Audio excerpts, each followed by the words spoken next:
Okay, so you're obviously in the right room. Post-exploitation operations with Cloud Sync. By show of hands, how many of you people out here are using, or in your corporate network, or know someone in a corporate network using Dropbox, Box.com, SkyDrive, Google Drive?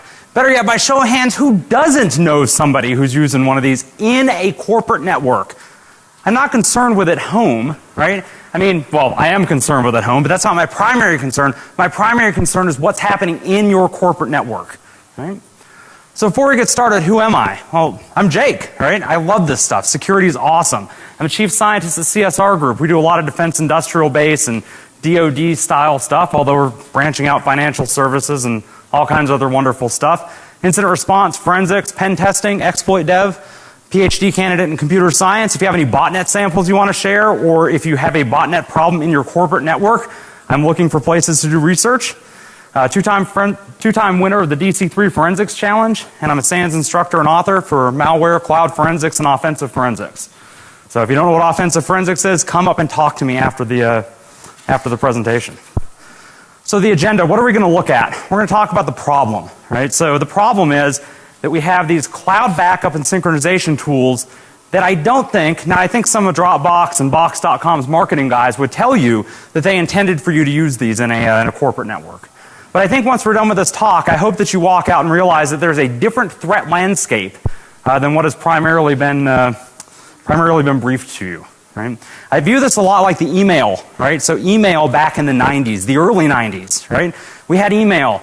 Everybody was allowed to use email. We could send email in and out of the network freely, right? There was no protection. We didn't have any exfiltration with DLP.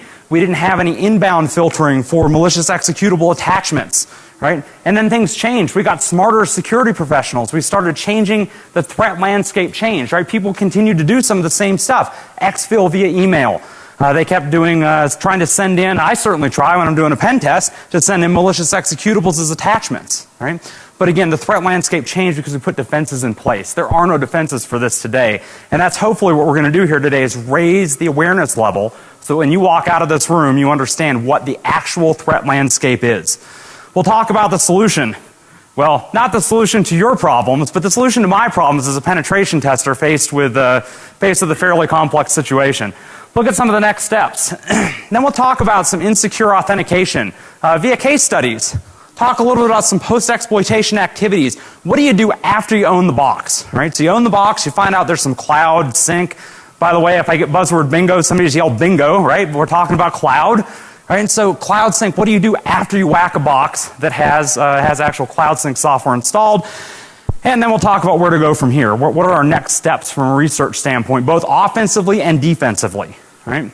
Okay, the disclaimers. The damn lawyers made me do it. Okay, so my lawyers told me to tell you Dropbox isn't broken, and neither are their competitors' products. Now, when you walk out of here, if you happen to have formed that opinion, I will think nothing less of you. In fact, I will probably think more of you. But our lawyers have told me to tell you that Dropbox isn't broken and their competitors' products aren't either.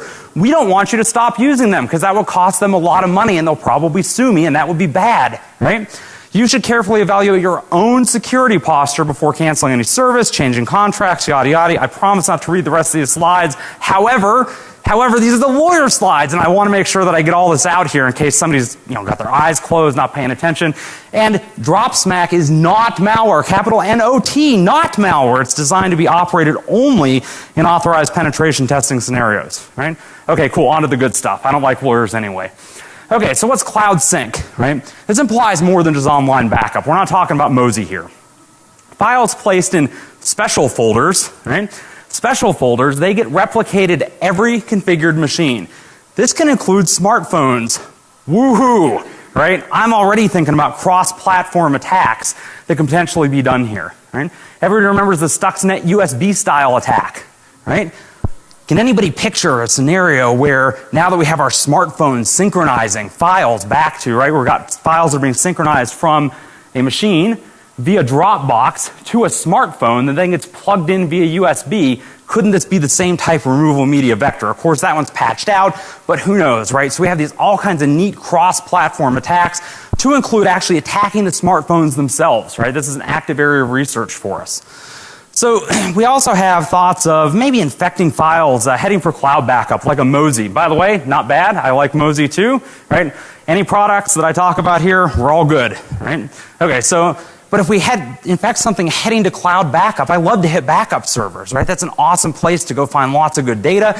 Maybe we can find great data the client just forgot about, right? Or maybe we can infect their backup so when they find us and they go wipe their machines and reinstall their software, woohoo, we're already there, right? That's all kinds of cool. That wouldn't give us any command and control though, and that makes me sad. Let's talk about things where you get bidirectional command and control.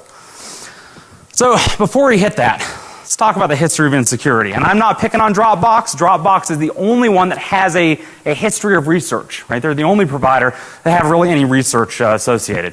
So Dropbox authentication was found to be horribly broken. Those are not my words, right? Those are somebody else's words, but they found it to be horribly broken. And by that, they meant if you get onto a machine that has Dropbox installed, you go find the configuration file. It happens to be, or used to be, a SQLite database. Actually, it still is a SQLite database. It's just encrypted now. Okay, anyway, it's encrypted. We'll go with that for the time being. And so you could copy that onto another machine anywhere, and without ever having the user's credentials, all their files would automatically synchronize back to you. It was like magic, or free beer if you're in the beer business, right? So then a couple years ago, Dropbox said, hey, you know those passwords? We're going to do the not two-factor authentication, we're going to do the no-factor authentication. And so they had a period, a brief period. It's only somewhere in the neighborhood of 4 hours to 16 hours, depending on whether you believe security researchers or Dropbox, right? They may be a little bit biased, right? But cool. So for 4 hours, give or take, no passwords required. Just go at it. If you knew the user ID, which isn't the same as your email, Dropbox assigns you most of these cloud backup storage providers assign you a numerical ID. So if you knew the user ID, you could just go grab all their files. Upload files, download files, free reign. It was awesome. They fixed it. So then Dropbox got into the mobile business and they said, what the heck? We'll transfer all your files encrypted, but your file metadata, and we all know how damaging metadata can be, or not damaging, depending on whether or not you believe NSA, right? So you've got file metadata now being shipped in the clear off the mobile app, right? So it turns out that other service providers, are they doing a better job? No, not really, right? Other service providers just aren't getting enough research cycles to make the headlines. That's really what it boils down to. We'll look at one today that probably will never make the headlines, but cool. So they've definitely made some mistakes. So foundational work. There was a paper that probably 3 or 4 people read, like most Usenix papers, called Dark Clouds on the Horizon. They, as a footnote, they talked about the idea of using cloud synchronization for covert data exfil. Then Frank McLean and Derek Newton, they researched the Dropbox database format and published a bunch of the details, and Dropbox said, that's not good, let's change those right away. Right? What does it sound like, by the way? This is security through obscurity. Right? This isn't security, by the way, just so we're clear, right? If when the internals of your file format are suddenly published and you immediately rush to change them so that nobody can abuse them, that's security through obscurity. And just to prove this, a couple guys whose names, well, I can pronounce rough, and I'm going to guess that's Ledoux. I'm guessing they're French. In 2012, late 2012, I believe it's November or December, they reverse engineered the Dropbox software, and they said, we want to look at this. And we want to basically look at how is that file encrypted, because we moved from plain text databases to encrypted SQLite databases. And Ruff and Ledoux looked at this, they reverse engineered it, and Dropbox said, whoa, can't have that out there. Let's change the way we're doing business. Right? And by change the way they're doing business, doesn't mean they actually changed the way things are implemented. They just changed the underlying file format, possibly only the encryption key. Right? So why are we here? Well, basically this started all as a case study. We were working with a client.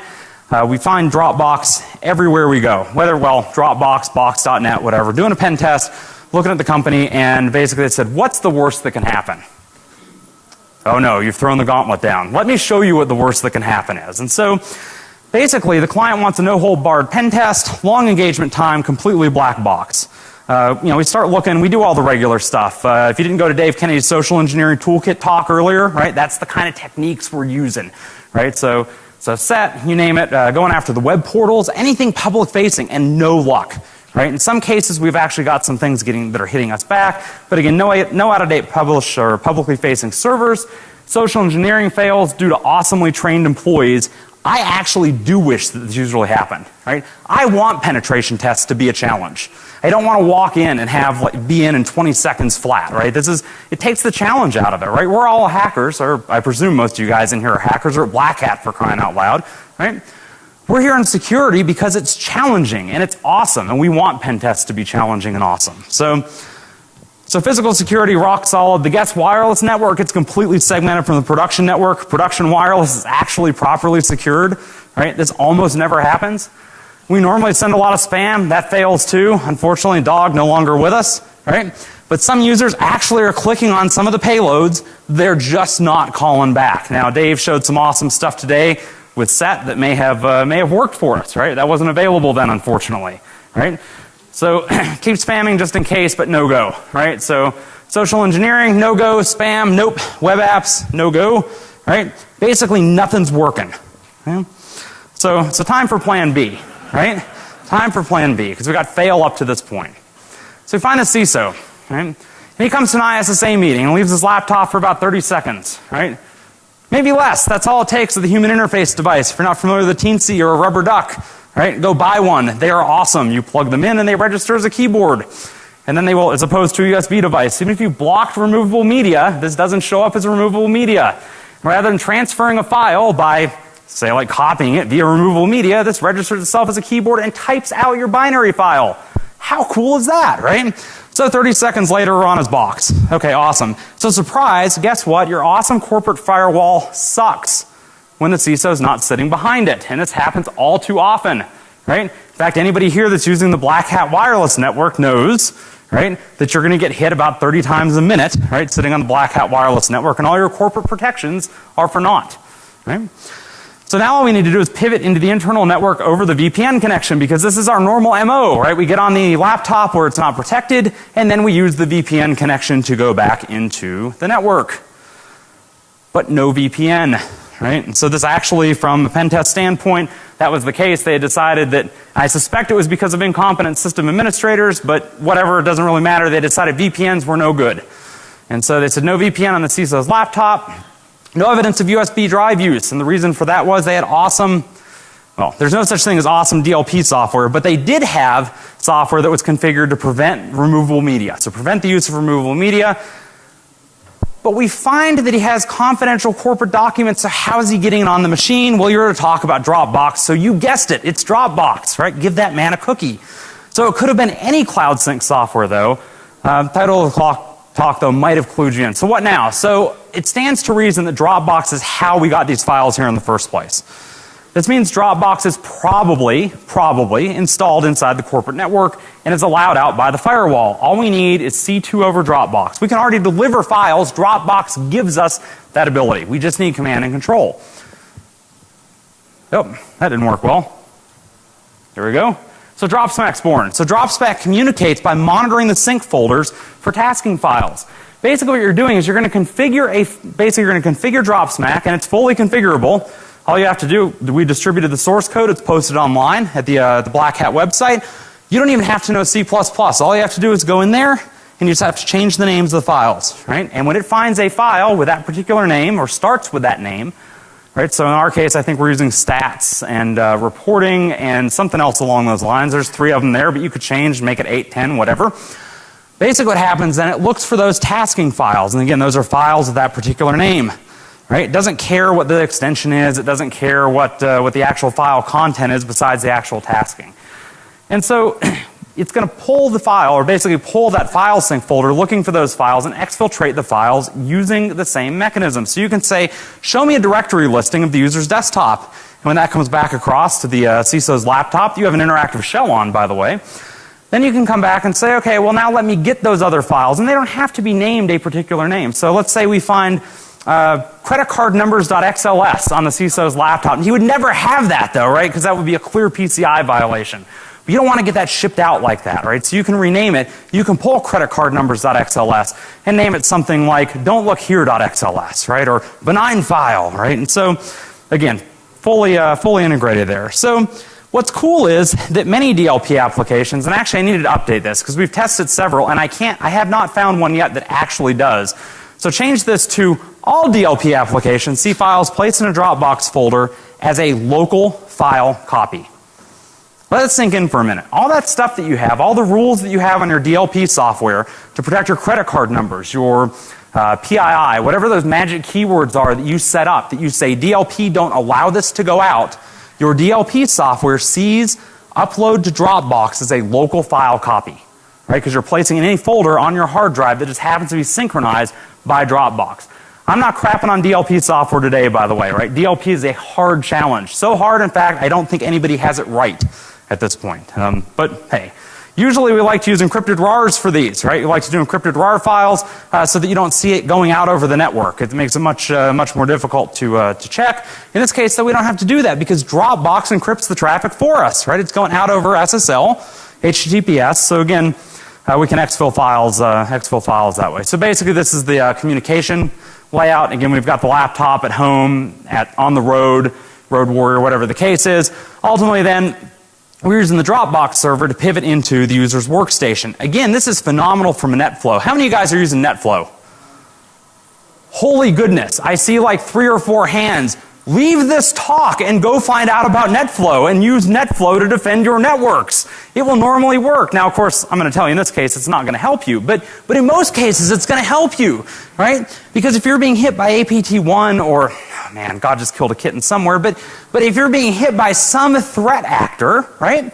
If you're being hit by some threat actor, you want to be able to look at why do I have lots and lots of traffic? In particular, I have a lot more traffic going out than I have coming in to a particular IP. That's usually a sign of data exfiltration and something bad, right? This isn't even IDS signatures. This is counting bytes. It's arithmetic, right? My 6-year-old does it. Okay, so again, use NetFlow. But the cool thing about Dropsmack is that NetFlow doesn't work. You've already authorized Dropbox, or either explicitly or by doing nothing, you've authorized Dropbox in your environment, right? And so the only communications you're going to see are the communications between the user's workstation and the Dropbox server, which again are allowed, they're encrypted, rock on, right? So what's the longevity of this? Well, it's slow and it's kludgy. It's not like having an interpreter shell, although we've played around a little bit with actually doing network redirection through this. It's slow and it's kludgy, but believe it or not, we can keep the TCP timeouts from happening. So I would prefer not to use it long term, however, right? If I have bidirectional, or once we have bidirectional C2, I can figure out how to get a more traditional C2 channel past the corporate firewall, right? This isn't a case where you've got some isolated machine sitting off net someplace, right? This thing is on the network. It is calling out to Dropbox, for crying out loud. Let's use that command and control to survey our environment and identify how to get out of there with a normal malware command and control, because again, slow and kludgy, right? If I had to use this as the only thing I could, what the heck, right? So we can do trace routes, we can watch legitimate traffic leave the network from the inside, and being able to observe the results from failures helps a lot, because otherwise what we've done here is we've turned we've turned black box testing, where we're spamming and we're just not getting results, into white box testing. We can actually observe to see what ports are allowed out and under what conditions. So what are the features? Well, we implement the following commands: put, get, delete, execute, sleep, move. We thought about adding a bunch more, but really this gets you everywhere you need to go. Everything else is just cake, right? So really, when it comes down to it, put, get, and execute really gets you everything you need. You can do a delete or a sleep or a move via the execute, but I'm lazy. That's the hallmark of every good programmer, and I got tired of doing commands to execute to delete or move a file there. So how do you deploy this? Well, you just want to use a file infector of your choice. I like Office macros. I think Office macros are awesome. By the way, you should totally block Office macros via Active Directory, right? They're a horrible idea, but Office macros work. And the user, right? The user will almost unconditionally click on the Office macros for the win here, right? Because don't forget, they think they created the file.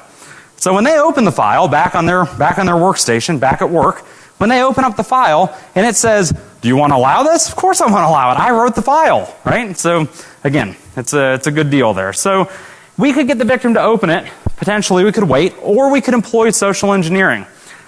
Let me give you my 2-second blurb on social engineering here. If you can't socially engineer the user to open the file, get out of the business, right? You know the file contents, right? You know something about the user. You've been on his laptop, right? We should be able to call or email or something the user here and get him to open it up for some reason, right? Ask for that critical piece of data that's in that file, right? Something, or ask him to add, again, So generally, providing that we don't have some crazy authentication problems, which we'll look at in a minute here, we need to maintain access to the original infection point. So that's going to be that laptop. We need to maintain access to that original point because we have to be able to basically task those files and pull those files back off the Dropbox service.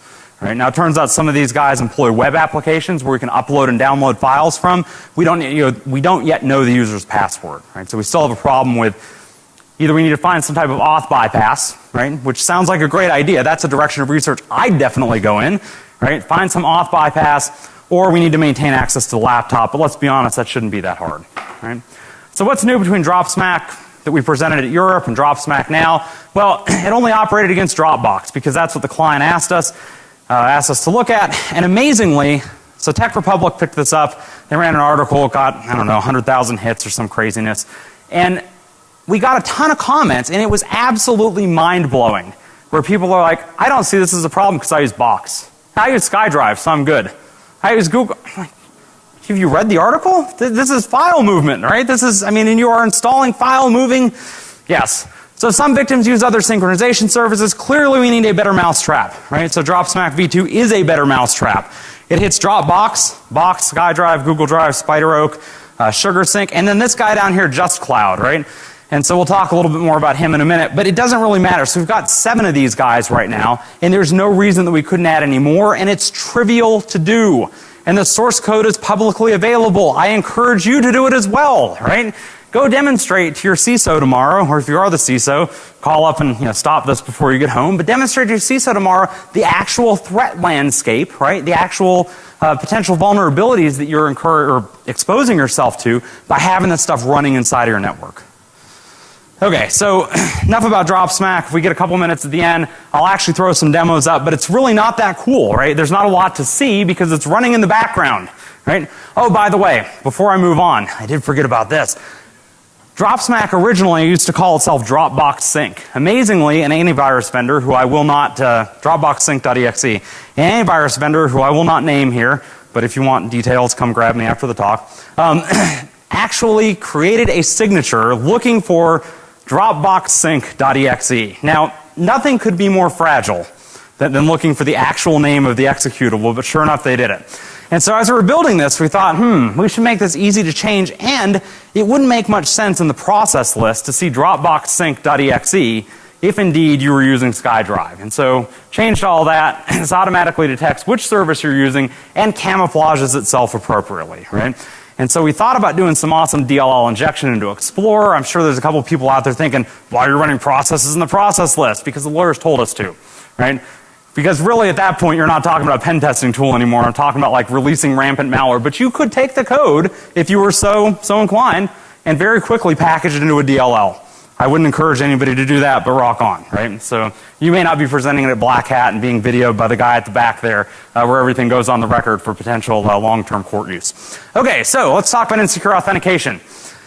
So when I started looking at these sync applications, everything I saw was HTTPS, with one exception with a mobile service, but they fixed that. Turns out I wasn't the first to report it. By the way, I don't know how I'm not the first to report that and it still happened. Never mind. Okay, good to go. So started looking at this. Everybody's using HTTPS. I thought, awesome, these guys aren't total idiots, right? I'm always disappointed when I think that. I think these guys aren't total idiots. And then I turn out to be disappointed. But I kept looking anyway. Then I found this, and I thought, is it 1999? Right? What happened precisely? So, not only is this a checkbox, but this is actually the default. And for those of you in the back whose eyes may be strained, HTTP is the default for authentication. Please authenticate over HTTP and not HTTPS. I have no idea what the rationale behind this is. No idea, right? So this is just fail, right? So they actually go through and they talk about how, don't worry, we send all of your files using HTTPS so you're perfectly secure. Who cares whether you use HTTPS if you authenticate using HTTP, right? I mean, everybody in the room here, I think, can develop a trivial exploit against this if you're authenticating using HTTP. You know, Jean-Luc Picard there will tell you one facepalm just can't do that justice, right? This is cool. If you hate your coworkers or your ex, you can refer them to the service and get free storage, right? Awesome. So who is this? Who produced this big bag of fail? By the way, I'm looking for all kinds of Twitter hashtags with BBOF, right? Hashtag BBOF, big bag of fail, right? But seriously, right? Who produced the big bag of fail? This one's called JustCloud. It's a company you've probably never heard of. I hadn't either, right? But it turns, until we started doing cloud research, it turns out that they have several different brandings that are part of Backup Grid. And so this backupgrid.net guys, yes, okay. So the ones we looked at, they were using the same awesomely secure software. So this is like a rebranding, reselling. What's really cool about this then is that this problem is exacerbated over several different services, not just one, right? And again, people are using this. They're paying for it, right? It blows my mind.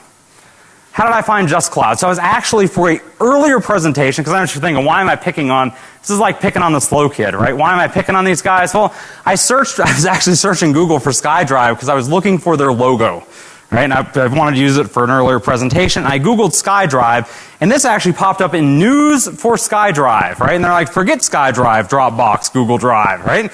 Get the top cloud storage free. I thought, what the heck? I got nothing better to do. My blood alcohol level is probably 0.06, 0.08, something like that. Cool, I'll take a look at this. Right? I don't think this is really news, but it was under community events, so you can just drop your Dropbox and, yep, I don't want to live any place with paper like that, but cool, okay. So then I went to try and disclose this. And there's no contact info at all. Welcome to reseller storage. So I did go to Backup Grid. I didn't go to JustCloud originally. I went to Backup Grid. But it turns out that if you're not buying something from them, they really don't give a cat's meow, expletive deleted, right? So this is great news, no contact info at all, but the login form, believe it or not, is HTTP. And it's not one of those magic HTTP forms where it only posts to an HTTPS form, right? We've all seen those before. Those are still a horribly bad idea, right? Horribly bad idea. No, this one just posts to an HTTP form. So before we're done with the presentation here, I will definitely go ahead and click on that. Somebody will own my newly minted JustCloud account, right? And we can see what's there by the end of the day. So, cool, let me log in. Okay, wait, I can just, so I never registered with Backup Grid, but that's cool, don't worry. I registered with JustCloud and I can just go log in there. Right, and so it turns out if you have a service using one of these resellers, you have service using all of these resellers. Right, they're all rebranded, they have their neat little pictures, all that good stuff. So, okay, I thought maybe I'll contact support. No, they don't have links up there at all, right? And so I'm thinking, are you clowning me? What's going on here? Okay, well, it's cool. So again, there's a service called ZipCloud. It uses exactly the same software. And so I started doing a little bit of searching for these guys, and it turns out that they're number one from an SEO standpoint.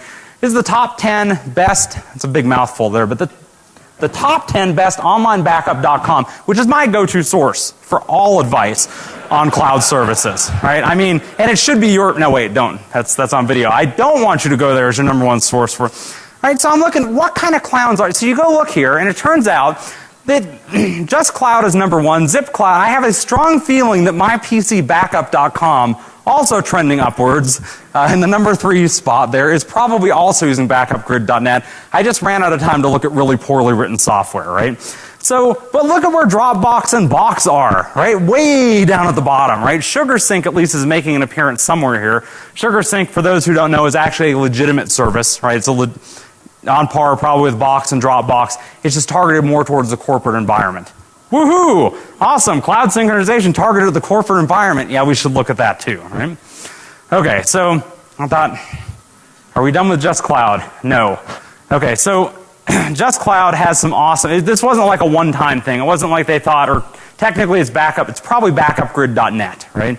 Their reseller, their backend. They thought, hey, why screw it up once when we can screw it up lots of times, right? And so if you're sitting on an email server, and by the way, if you're a pen tester and you're not sitting on an email server, shame on you, right? But if you're sitting on the mail server and you've seen email from JustCloud, it just might be your lucky day. Actually, scratch might, it is your lucky day.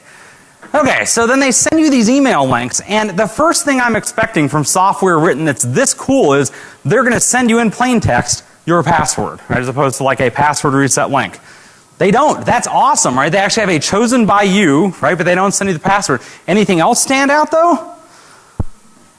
Well, these clowns like HTTP a lot, right? And I'm thinking, well, okay, but they're not that stupid. At least the link is only used to verify the email address I registered with. Whew, okay, we're safe, right? Then I found out, no, free beer, right? This is totally free beer. The link never expires. So sitting in your email server something that you long ago forgot about. Right? And by the way, these guys are trying to target corporate services as well. They have corporate service plans. Right? Sitting in stuff you long since forgot about in an email is a link that will log you in directly to your account at justcloud.com, where all of your files can be pilfered and downloaded. Mind you, at this point, none of that bandwidth, right? All that NetFlow stuff we talked about earlier, where there's more data going out than's coming in, we're pulling this from justcloud.com servers. The really cool part is you'll get the bandwidth bill for it, right? While we've pilfered all your files, and you won't see it on your NetFlow monitoring. That truly is free beer. Right? It doesn't get much better than that. So the login link never expires. It's a multiple use auth token. So I'm speechless, right? So literally had to grow extra arms, right? So, okay. So we're picking out a little bit here, and so we continue to look at other applications, and we're looking to see possible exploitation avenues that they might provide. By the way, I want to clarify, and this may be because I just ran out of time. It's possible it's because I just ran out of time. Nobody else we looked at was this bad, even close to this bad, right? So, but do some of the core services have some potential problems? And the answer to that would be yes. Okay, so let's talk about generally, what do you want to do post-exploitation? When you find that you're running some of the cloud synchronization services, obviously, you want to go try and pull for files directly from the cloud. I know how effective that whole NetFlow thing is I was talking about, right? With that whole asymmetric pattern of life there. I don't want to pull your confidential files directly from your workstation when you have uploaded them to the cloud for me, and I can pull them there using your account. That's a much better idea. We should do that. We could upload infected files to the cloud. This could be a long-term persistence mechanism, right? Again, picture the case where you have wiped the drive, you scanned all your files, and then you reinstall Dropbox or name service here, and it downloads all of your files. You go open up your exploited again. Right? This sounds like a long-term win to me. Right? In particular, again, we're uploading files, we're modifying a file that the user had already created. I'm just going to go put exploit.pdf there. Let's grab an Office doc, right? Something that the user's created, the user thinks they've created, modify that and push that back up to the cloud for them. I always find it interesting to see where else the user is connecting from. In 2 different pen test scenarios that we've done, we have found those, I don't want to call them, I guess it depends on what space you're in, right? The credit card processors call it red side and black side, and I'm sure DoD calls it, classified and unclassified. But we found networks, research and development networks that we didn't know existed previously, right? By going up to the cloud and looking for other connected devices and saying, what is that computer that is connecting to Dropbox? I don't know, let's go have a look, right? And so all it takes is that user opening the document, and again, we know if Dropbox is synchronizing, great. How about evil? And obviously this isn't something you do as a pen tester. I certainly don't advocate that you do this, but it turns out that once you have command and control on that box, you're able to log in, and you can cancel the account. It doesn't ask you for their password. You're already logged in. You're them as far as they're concerned. And so we've tested this on several different services. The ability, once you own that laptop, once you own that initial piece running cloud sync services, where you can just delete the account and all of the user's files with it. That's awesome, right? I mean, from a destruction standpoint, it's scary, right? Scary or awesome. I don't want to make it sound like it's something I want you to go do, but it sounds like we should probably put more checks and balances in here. Sometimes files have been deleted from the host, but we can go back into logs that for whatever reason some of these guys never delete. Some of these guys never delete, they just bloat your profile. And we can go find information about files previously sent to the cloud that may not exist locally. And this is SkyDrive. So SkyDrive here, I know this is difficult to see in the back, but it shows red shot. Right? So it shows that I did some uploading of a particular text file. We know the size of the text file. We don't know the contents yet. But if we know anything about SkyDrive, we know that that's, even if it's been deleted locally, providing I have the right tier of account, it's still sitting in SkyDrive. Even though it won't be synchronized back down, I can go into my deleted files, my recycle bin, if you will, in the cloud, and go pull this file back out. Right? This is awesome, by the way, from an e-discovery standpoint. For any of you guys who deal with any type of compliance, right? This should scare you because many of these services do revision control, and there are revisions of files that you would probably wish in a litigation were not stored anywhere, especially not out in the cloud. Right? We can grab databases. So most of the time what we have are SQLite databases. So we can actually go in and locate databases stored on the client, and these usually tend to be better because in this case we're looking at just cloud, but box.net or box.com does this as well. And so what you're able to see here is not only the file and the folder where it was at, but also a hash, and that turns out to be an MD5 hash of the file. So now we're going a step further than just having a file name. We can actually prove a particular file was located on a box at a particular time. So granted, it's a little more forensic-y than pen testing, but it does help to know, get a historical idea of what was on the user's machine and when it was there. And it turns out that there are databases that will save this even after those files have been deleted locally. Why? I'm thinking programmer laziness, right? But again, we can use that kind of stuff to our advantage. Okay, so this is pretty cool from Just Cloud. And so users can be enticed to enter phone numbers for free add-on storage. This actually happens with some of the mobile stuff too, right? Phone numbers are awesome for social engineering. I can think of all kinds of things to do with phone numbers. Most of them are not legal, right? But again, if you're a BlackHat, what do you care about legality anyway, right? So in some cases, the web interfaces actually allow file upload. Now, picture the Just Cloud example, right? You have a link that logs you in anytime you want, from any device you want for that matter. Turns out the Just Cloud's even a little lazy about actually logging the IP that you're coming from. Woohoo, right? That's awesome as well. And so with that email link, we can move malware to the, I'm thinking Dropbox, not malware, pen testing tools, right? We can move those to the endpoint client. Right? So we can upload and download the files. Now we don't even have to maintain access to the initial laptop. We can do it all through the web or all through the cloud, right? Using their web interface. And that's awesome too. Right? Oh, go ahead. I saw the click. Oh, okay. So this one is my favorite by a long shot, and this is Dropbox. I have no idea, and if anybody in here has any ideas, please come up and talk to me after the fact. I do not know why your cloud storage requires an RSS feed. I can't think of any legitimate use. I can think of tons of illegitimate uses for this. I can think of 0 legitimate uses. So it turns out that you can click this little button and turn on the RSS feed, right? Once you have access again to their account. Turn on the RSS feed. You don't even have to go back and check Dropbox at this point because you have an RSS feed. You don't have to go back, log into their account. It tells you, FYI, you just uploaded whatever. In this case, it's crashreporter.exe. Now, when you click on that link, you actually have to authenticate to grab the file. But if you have one of those nice permanent authentication links, what do you care, right? Okay, so we kept looking, and we looked at SpiderOak. How many people in here have actually heard of SpiderOak before? These guys were my favorite. Right? So I liked these guys a lot. For those who don't know, SpiderOak is kind of a little bit different. The idea is that they don't store anything unencrypted.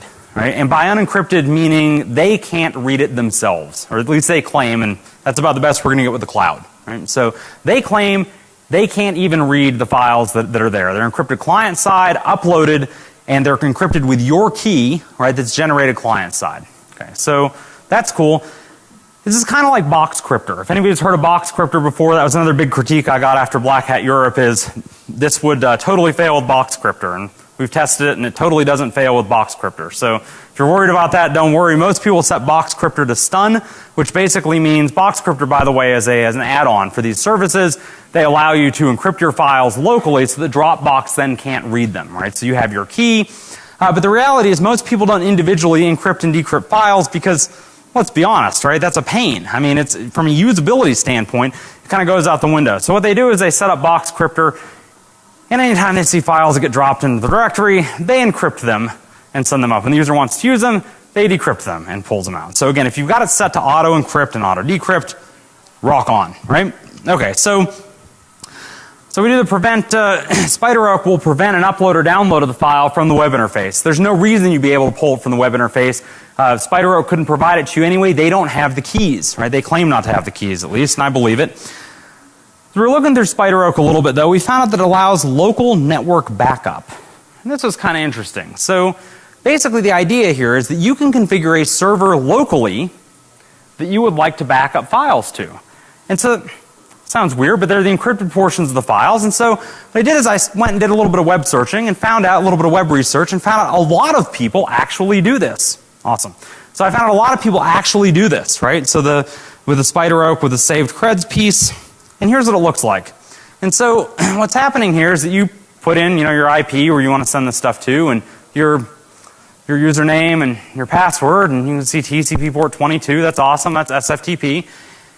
Being the reverse engineer guy that I am, I do a lot of malware reverse engineering and vulnerability discovery and that stuff. I was totally going to RE do a bunch of reverse engineering, get the stuff out. That was my plan.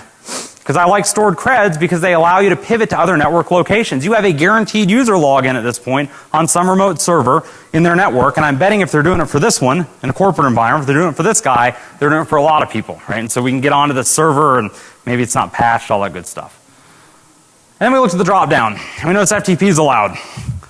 And that made me all kinds of happy because it saved me all kinds of time. We didn't have to do any reverse engineering. This stuff is still out there. This isn't a vulnerability technically, so they don't want to fix it because you have to have, let's be fair, right? For you to exploit this, you have to already own the user's laptop, right? Now we're talking about a pivoting mechanism.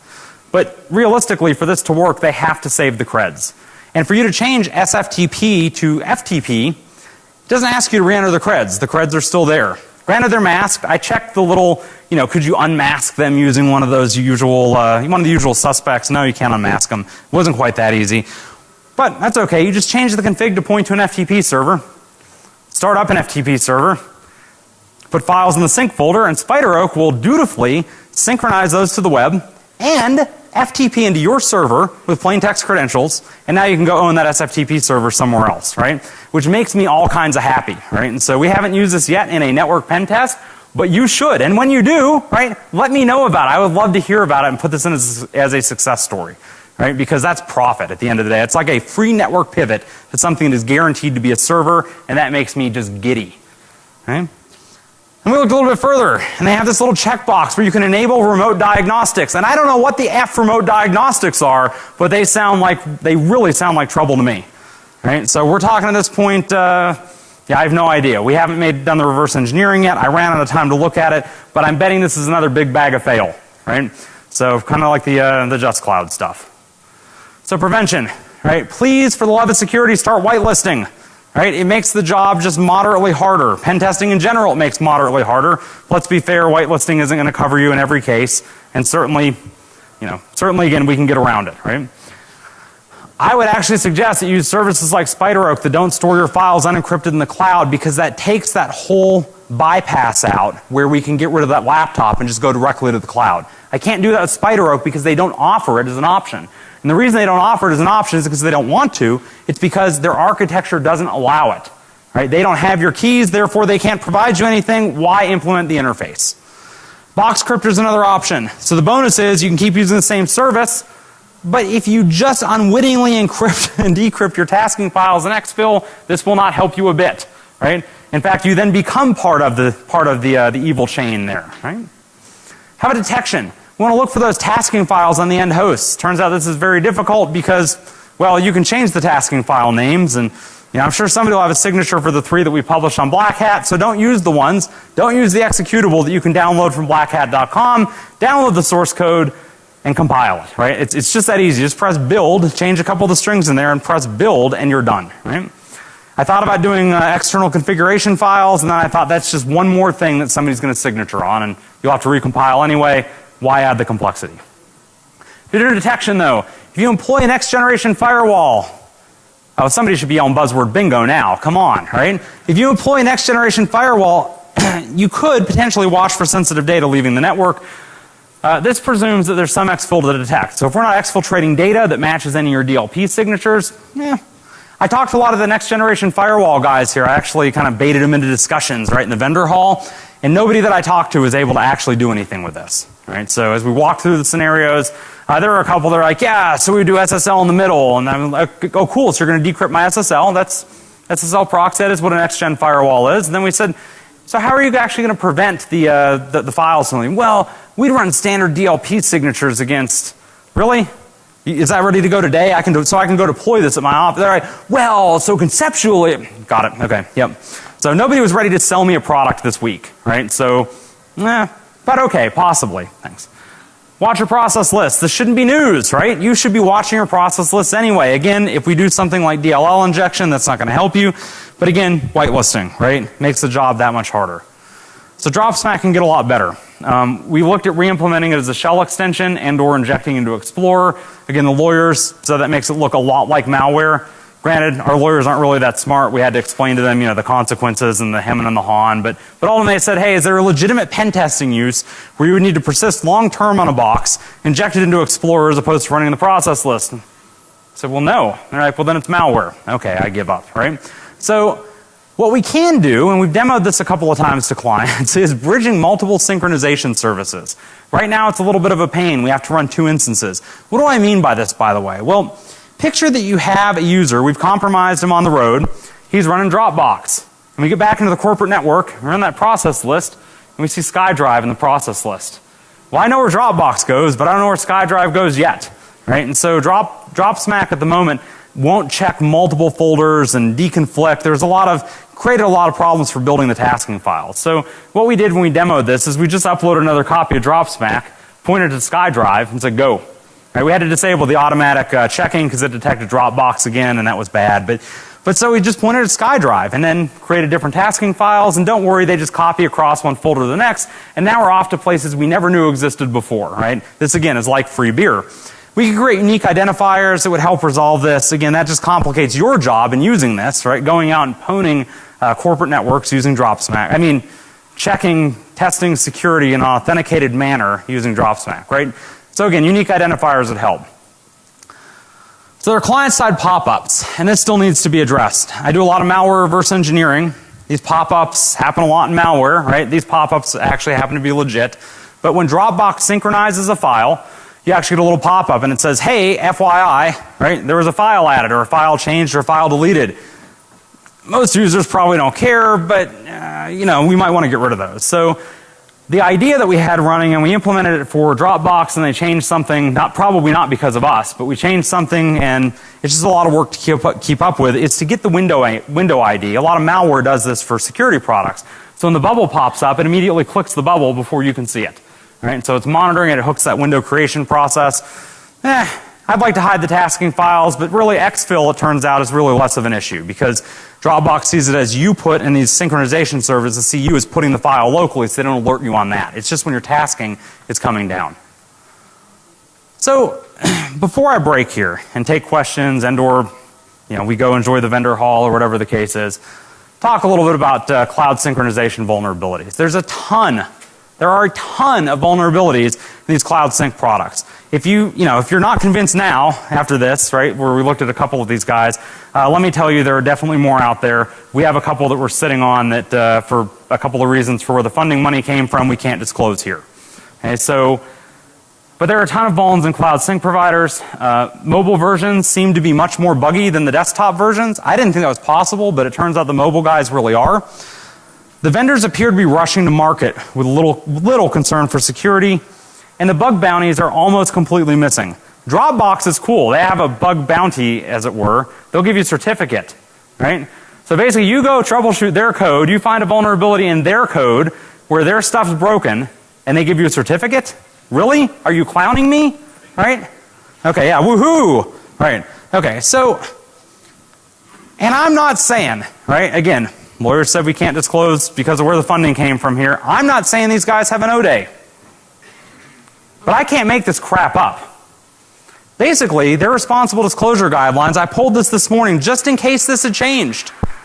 Their responsible disclosure guidelines basically say something along the lines of, to encourage responsible disclosure, Box will not initiate any legal action, thanks, against security researchers as long as they adhere to the following guidelines.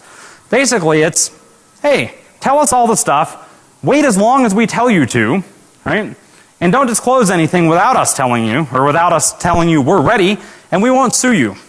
So basically their plan is, promise not to sue me if I don't embarrass you. Yeah, let me know how that one works out for you, right? And so long term, this is a really bad idea. I'm sure now Box will never hire me. That's honestly, yeah, I'm willing to run with that. Okay, so, yep, so demos. So we had a, yeah. So I'm almost out of time. I think, no, I guess I've got, yeah, so 5 minutes with the questions. I want to pump into a couple of demos here. Please bear with me though. We had an awesome crash last night. I'm sure somebody whacked a box there, but that's cool. So I had an awesome crash last night, but we'll work through a couple of demos. Like I said, not horribly exciting, except for popping into the auth piece. So I want to do a couple of credits though before I do this. My wife puts up with a really, really crappy travel schedule. If you see me at DEF CON with a redhead, come give her an unsolicited hug, right? So thank her for her patience, and then Doug Ford, the owner of CSR Group, for making it such an awesome organization to work for. Okay?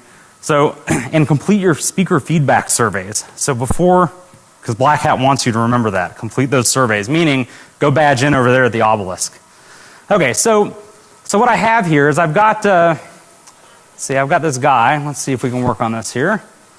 I just registered a new email address this morning. I'm sure I'm violating some terms of service, but I feel comfortable that the CFAA, it doesn't actually apply for term of service abuse here. Or I wouldn't do it on video. So, let's see, Just Cloud. Awesome. So here's the thing. I'll go ahead and blow it up so everybody can get a picture of it. Go own this, right? I'll tweet it out here in a minute, but go own this and upload some files, and we'll see at the end of the day. I'll write a blog post on it or something. We'll see how many awesome files end up in Dan's Just Cloud control panel. And so again, this seems like this just seems crazy. But you click this, and providing I'm still connected to the wireless network and somebody hasn't blown me off, you can see here that I can protect all my files today. That's awesome. But we're logged into the control panel. This should never happen, right? And again, this is still going today. So if you find this in your network and you see anything going to backupgrid.net, right? Run, do not walk, right, to your nearest security. Black hole that stuff, right? This has no business on your network. Backupgrid.net. Right? They're the jokers using HTTP authentication. Now, you're at an HTTPS site, right? But again, this is not a one-time link, right? We can copy this. We can open up Internet Explorer where we've never logged in, right? And go to justcloud.com. Tell you I don't use Internet Explorer much. Right? Ask me, do I want to register? I want to log in. There's no evidence at this point it has any stored creds. Just paste that in. Waiting for the wireless network. Got it. Cool. Somebody's hacking me right now because I'm in HTTP, right? And they should be. They should be hacking me for using HTTP and authing here. And sure enough, here we go. We're back into this is horrible, right? This should not be happening, right? So several things, again, that we can do. We can ultimately use, let's see, where's our, so essentially we can do the view the sync folder. And then it'll ultimately let you upload files to your sync folder, right? So right here it says, do you want to add files? Sure. Let's select files, and we'll just upload them up there, right? So again, this creates a condition where once you whack the user's laptop, you don't even have to have ever been on the user's laptop in this case. These jokers, all you have to do is have been on their email server, right? Or sitting as a man in the middle where they were getting their email, right? Or even better yet, sitting as a man in the middle someplace just upstream from backupgrid.net. That would be an awesome place to be, right? I'm putting my BlackHat on there for a minute, but yeah. So essentially, though, this is the kind of stuff again that still exists today, right? It's out there. This is inexcusable. And again, these guys in the Synchronization app are authenticating using HTTP. So they authenticate back to their service using HTTP. Like I said, I'm going to go here and try to run a demo, but understand that, before I do that, let me show you the, so if you want to change this, essentially this is the way, as I'm telling you guys to go use this in your pen tests, I'm willing to bet that somebody, although these are hard to signature against, but basically what happens here is that we're looking for files that begin with, in the default build that's out on blackhat.com, you're looking for files that begin with stats, figures, and results. These seem fairly innocuous for normal business users, right? I figure they have lots of files that look like that. In fact, I checked. Many of them do have lots of files that look like that, right? But, so, again, if you want to change this, just change any of those, and you can name them anything you want. Those are the names of the files that are going to be looked for your tasking information. Now, if the user happens to create a file that legitimately is stats12.xls, fear not, nothing blows up on their machine. It just keeps chugging right along. When it doesn't find any tasking, it just keeps going right on, right? You don't have to name your files anything in particular. By the way, when they try and open up yours that clearly is not an Excel file but has an Excel extension, Excel doesn't care either. It just says, looks corrupted, right? And the user curses a little bit. Turns out the tasking file isn't there long anyway because we self-delete it, right? So it goes away almost immediately, which is, again, I think fairly awesome. So before I try and jump into what is likely to fail from a demo standpoint, let me show you again some of the file names that are here at this point. So we tried to go with this helper, this underscore helper.exe. So whatever the process name is in the list, because again, system admins I found are generally they're gun shy, right? They're really gun shy about trying to blow away processes that look legit, right? And so again, in this case, we're looking for Google Drive helper, just cloud helper, so you kind of get the idea. So if the original name is a justcloud.exe, look for a helper.exe. And again, the code is out here. It's there for you to use, but don't signature on the file name, for the love of goodness, because again, anybody can trivially change this without knowing anything about programming, right? So let's see. And again, my wireless network is trash. Yeah. So it looks like we're not consuming the tasking file right now. I had a failure, like I said, at lunch, literally. I had a failure last night, did a little bit of rebuilding, and then had another failure at lunch. It turns out the Dropbox is running, but it doesn't see the file. So we see our Dropbox sync. That's a slightly different build, but it's not picking up the file. I apologize for the demo failure, but what I will do is open up stats1.txt, and again, this can be stats1.anything. And basically here, I was going to launch calc. It's literally as simple as that, right? So again, we can name it anything. We can actually put garbage in front of it, right? Garbage in front of this. It'll search for at the beginning of a line, right? Because we're breaking on new line characters, and it'll search for basically the exec command or any of the other commands that are detailed in the white paper that's out of BlackHat, BlackHat.com. The other thing I'll point out is that we've had several successes here with actually putting an OLE header at the beginning of the file, which is really awesome, because now if you run the Linux file command against it, it says that it's legitimately a Word document or legitimately an Excel document. And so meanwhile, though, we're still able to pick up tasks. And now, of course, Excel won't open it because it's corrupted, but hey. So again, if you want to maintain a little bit of stealth, that certainly is one way to do it. So with that, considering that my software blew up, like I said, just shortly before we came in here, I'll go ahead and open the floor to any questions. No questions, really? So either this is a horrible talk or, okay. Well, hey, I really appreciate your time. I know your time is valuable. Thanks.